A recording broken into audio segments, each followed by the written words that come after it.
Olá a todos e a todas, eu sou Igor de Souza, doutorando em Sociologia pela Universidade Federal do Rio Grande do Sul. A ideia aqui é, de alguma forma, apresentar um recorte da minha pesquisa. Eu tenho desenvolvido pesquisas a nível de doutorado com as quebradeiras de coco-babaçu.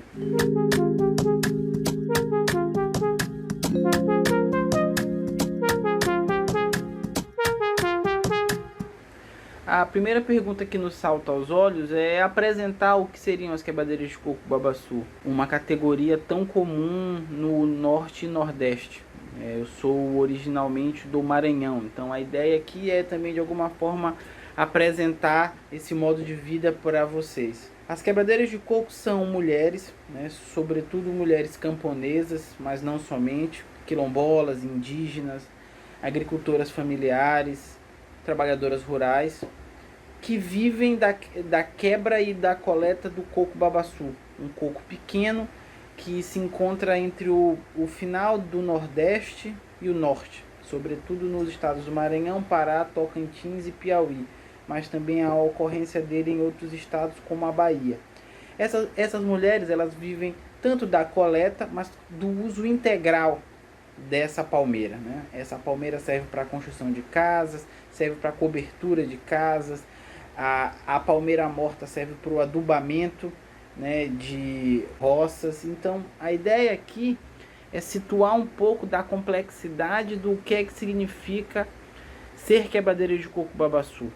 Isso envolve tanto uma categoria produtiva, a quebra e a coleta, que em boa medida se destina à venda, que pode ser para a produção de azeites, de óleos, mas também para o autoconsumo. Essas quebradeiras têm um longo trajeto de autoconsumo desse coco, que serve de uma alimentação para si e para os seus filhos. Outro aspecto relacionado às quebradeiras de coco-babaçu está diretamente ligado à sua relação direta com as florestas de babaçuais.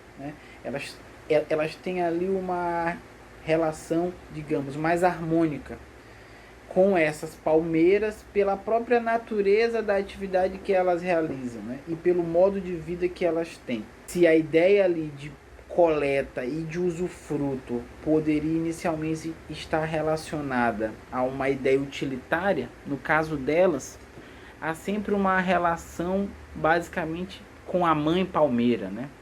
Há uma relação ali em que elas se designam como protetoras, como avalistas de um modo de vida específico que está diretamente relacionado a esses babaçuais. Então, inicialmente, estando isso mais ou menos pontuado, o que eu gostaria de situar é o processo de organização das quebradeiras de coco-babaçu enquanto um movimento social. Se as quebradeiras elas têm uma ampla narrativa, que vai desde literaturas mais geográficas, naturalistas, no início do século XX, relacionadas à economia do babaçu, à sua potência do ponto de vista de produção e de consumo, até uma literatura mais relacionada à sua exportação e ao valor para a economia nacional.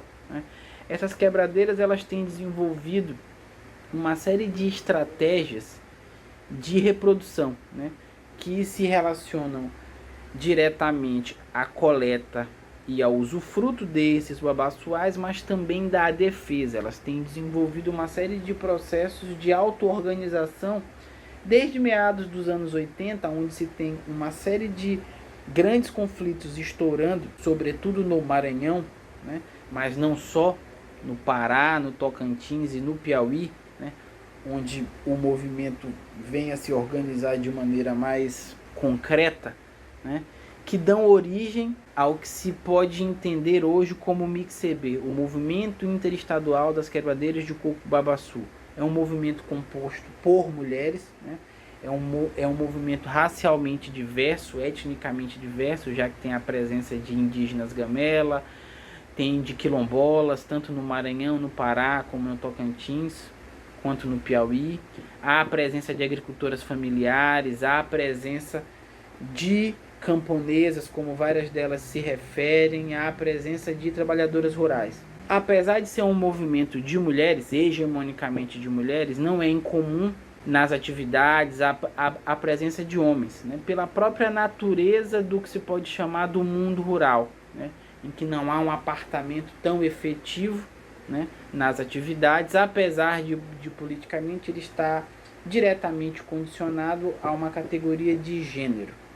E aí, esse movimento ele se organiza nos anos 90, ele tem ali a eclosão em 1994, depois de uma série de encontros, né, em que se abandonam categorias mais genéricas, agroextrativistas, como a de agroextrativistas, a de camponesas, a de trabalhadoras rurais, e passa-se a positivar uma categoria de uso comum, passa-se a politizar uma categoria que estava ali na ordem do dia a dia dessas mulheres, que é de quebradeira. E aí pode soar estranho de antemão, porque não de quebradora, né? Porque é assim que elas se autodesignam, enquanto quebradeiras. Então elas passam a se relacionar, né, e se politizar. Uma pauta que chama a atenção, né, é o leque de demandas que se pode pensar que essas quebradeiras têm, que vão desde o uso sustentável de florestas e de babaçoais, economia solidária, titulação e regularização de territórios quilombolas e indígenas, aspectos relacionados à equidade de gênero, mas não somente, e até pautas relacionadas à luta por um mundo mais justo, pela construção de um outro mundo possível, né? Então, o que eu gostaria de sublinhar é que, mais do que um movimento social está pautando pura e simplesmente demandas específicas, as quebradeiras elas têm uma capilaridade que envolve todo o mundo rural, né? Envolve parte significativa, já que elas podem ser entendidas como unitárias, né? Ou seja, elas têm uma unidade enquanto movimento social, mas elas estão profundamente dispersas em outros grupos, né? Há grupos de quilombolas que são quebradeiras de coco, mas não necessariamente estão vinculadas ao movimento interestadual de quebradeiras de coco. Há grupos indígenas que são quebradeiras de coco, mas não estão necessariamente vinculados ao MICB, assim como uma série de outros grupos, né? Então, parte significativa das demandas delas está diretamente relacionada à construção de um mundo mais justo e solidário, em que a titulação de terra e território, que a ocupação desse espaço não esteja condicionada à exploração capitalista, em que a vida dessas mulheres não esteja vinculada à violência e a um tipo de barbárie que tem sido muito comum, né?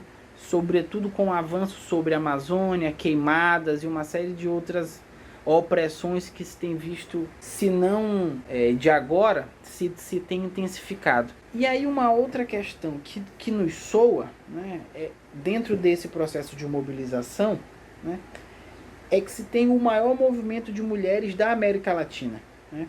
É assim que elas têm recorrentemente se autodesignado, e também é parte disso a iniciativa de produzir esse vídeo pro canal Historiar-se, né?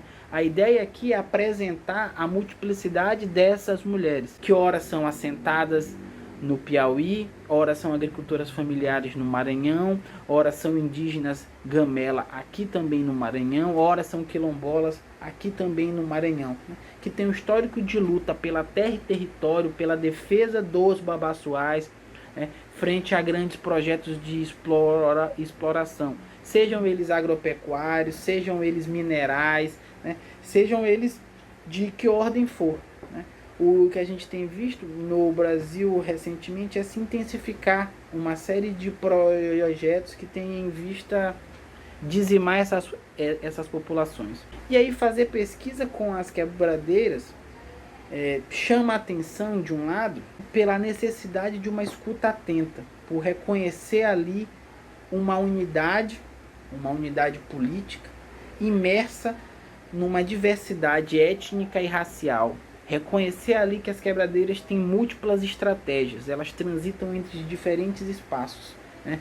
Elas têm a possibilidade ali de uma gama ampla de enfrentamentos, né? Seja frente ao mercado, seja frente ao Estado, né? Seja frente a uma série de outros antagonistas, né? Como grandes empresas, como grandes grupos agropecuários, como latifundiários, né? Então a ideia aqui é de alguma forma apresentar que elas têm múltiplas estratégias, seja a criação de assentamentos, seja a possibilidade de criação de reservas extrativistas estaduais ou federais, né? Seja a possibilidade de luta conjunta envolvendo quilombolas, indígenas e outros povos e comunidades tradicionais, seja a própria possibilidade de se pensar que existem outros mundos possíveis sendo construídos, né?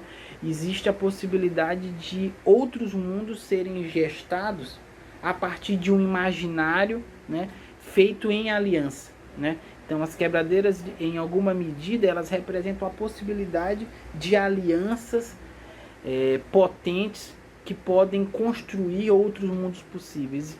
E como se dá a possibilidade de construção de outros mundos possíveis? Poderia ser uma dessas nossa questão, né?